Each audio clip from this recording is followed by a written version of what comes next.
His name's Sean McHugh. He's one of my best friends, great guy, and he lives and works with the Seminole community in Hendry County. Mm-hmm. And he says, anytime you want to come down, come stay with me, you know. So every time I come down to Florida, I just go and live with him, and we go out and we catch cool things, and we, you know, just reminisce about, you know, all of the things that we've done. And he is a incredible biologist.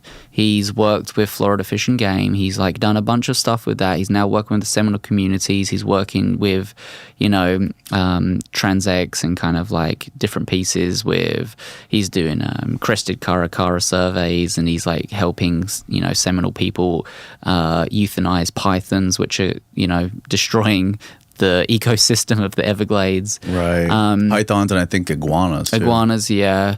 But the pythons are the big thing, because they're actually taking the number of bobcats and Florida panthers down, because they will take a kitten out easy. Really? And so, you know, that ecosystem is very fragile at the best of times. I can't even remember the last time I saw a Florida panther. I have never seen one alive. On my Instagram, you can probably see a little bit lower than that. I actually found a dead one on the side of the road up. Oh, yeah, you just passed it. I saw that. And it was heartbreaking. Look how big that paw is, man. It was heartbreaking. I came here, and this was my first day.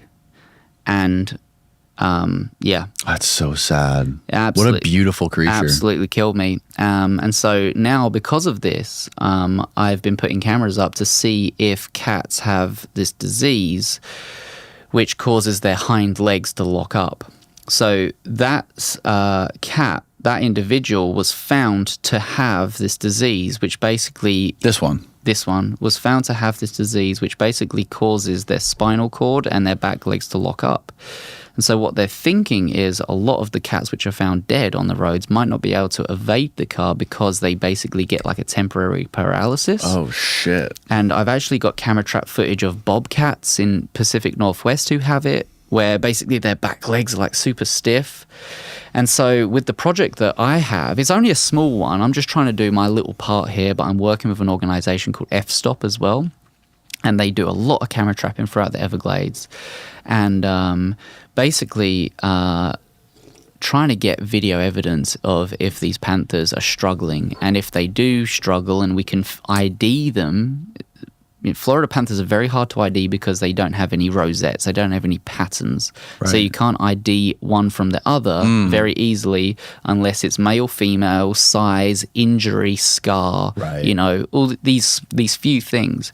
If we have as many cameras up filming these animals as possible, then we're hoping that we can, you know, ID if one gets hit by a car, did it have this? Did we see that it has this? Does this have, you know... What are they getting this from? I couldn't tell you how it's transmitted from one to another. No idea, no speculation. It could be in their genes. There's also, I think there's a few videos or even just photos of panthers that I've caught on my camera traps. If you go up. Florida panthers? Florida panthers, yeah. So that's a jag from maybe up one or... Yeah, there's a panther on the right that I got on my camera trap. I got a video of this female, and it just walks straight up to the cameras. And I just have, you know, this... A lot of people come to the Everglades, and they want to see a panther or want to see these things. I don't know whether it's my time with these cats in the jungle, but I came down for the first time camera trapping. I put a camera up, and within 3 days, I got a Florida panther. I knew where to put the camera because I could smell where the cats were. I'm not joking you. I could smell where they were. They mark their territories all the time. And the smell of a cat's urine is, you know, and if you go around to a friend's house, or if you've got cats yourself, you know that their urine is very fragrant. You know that if you leave it carries diseases and it's smelly. With cats in the wild, their smell is just, you can hardly smell it. But when you get a hint of it, you can kind of like, and I was tracking these tracks for a while, and I knew that this tree would be good because I could just smell that there were cats in this area. And I've had 5 different individuals walk past this one camera trap. Wow. And there's only about 180 to 200 left in the wild. 180 to 200. That's the rough estimate. All in Florida? Well, Florida panther is the subspecies of the North American mountain lion. Okay. Yeah. And the main thing that's taking them out is the pythons. Main thing, cubs. Main thing that's taking out the adults is collisions with vehicles. Cars, yeah. Main thing that's taking out the cubs is most probably the pythons. Wow. Have you heard of a guy named Carlton Ward? Yes, I have. He's got some incredible photos. And he made an incredible documentary as well. Pull up his Instagram, Steve. He lives like 5 minutes away from here. Yeah. And yeah, he's been a big shot photographer around here for a long time, and I think he used to be like a surf photographer. I kind of fanboyed a little bit when my video of the panther that was dead on the side of the road was getting all these views, and he kind of like followed me and like reached out, and I was like, really? That is something, you know. Even though I don't really like the whole social media side of things, keep scrolling. It really is this incredible thing where someone who is so prolific in what they do, reaches out and like looks at what I've done. Yeah, you know, and that's a good feeling, even though it was a horrible thing. But yeah, him and his documentary, and you know, just he's done some incredible things for the Everglades. What is that right there? That looks like a scuba diver. He's probably under the water in the look grasses. at that. What a wild probably photo, got some man. manatee photos or some alligator photos or something. Yeah. But yeah, man, there's a lot of things in the Everglades which I would happily move here for. Yeah. I would. And just gotta get the whole family to move down, man. Oh, I know. That'd be an expensive trip. But yeah, while I can, I'm here, and I you know, last time I was here, I found the pygmy rattlesnake, I found the eastern diamondback, I found the cottonmouth. Look at the freaking head on that thing, dude.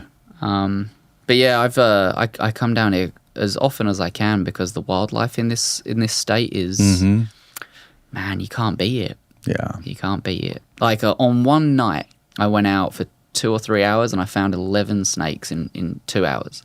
Really? I go out looking for snakes. You know, my main reason for going to the jungle the first time was 1, suicide, but 2, to do stuff with reptiles and amphibians. Right. It's what I live for. I travel to Arizona. One of my friends, Roger Walker, is actually coming down from Arizona today. I'm picking him up from the airport, and we're just going to go do 4 days of just hard, looking for snakes. He's never seen an alligator.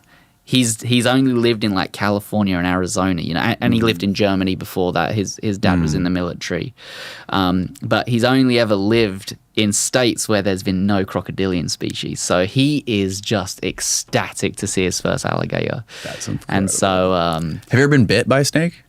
Oh yeah, really, really poisonous ones. I've never been bitten by a venomous snake. I have been bitten by a rear fang venomous snake, which basically. It can kill people, and there has been cases of people being killed by rear fang venom, but the majority of the time that venom is used to basically decompose the harder scales of lizards and fish that they eat, right? So the venom and the toxin that they put into a human's body isn't necessarily enough to kill them if you're a healthy person, but if you do get anaphylactic shock, you then could potentially die. And then with non-venomous snakes, I've, you know, been bitten, you know, multiple times.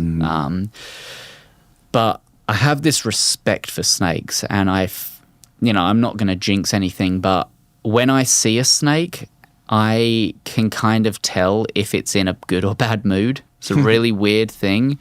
And so I know if it's going to be in a good or bad mood, I can keep my distance or get as close as I possibly can to it. And with my photography, I actually use like a wide angle, so I have to get pretty damn close because I want to have like the kind of backdrop to it. I use a diffuser as well, which kind of like lights it up, because the majority of the snakes that I find are usually at nighttime. And so I just go and I don't know, this passion of mine has been here since a kid. I have ran wild looking for animals, and now that I'm living in the US and I can't leave, I'm just exploring what I can with US native and invasive species that I've never seen before. I have like a checklist, you know, and I try and just check off as many snakes as I possibly can, as many animals as I possibly can. Yeah.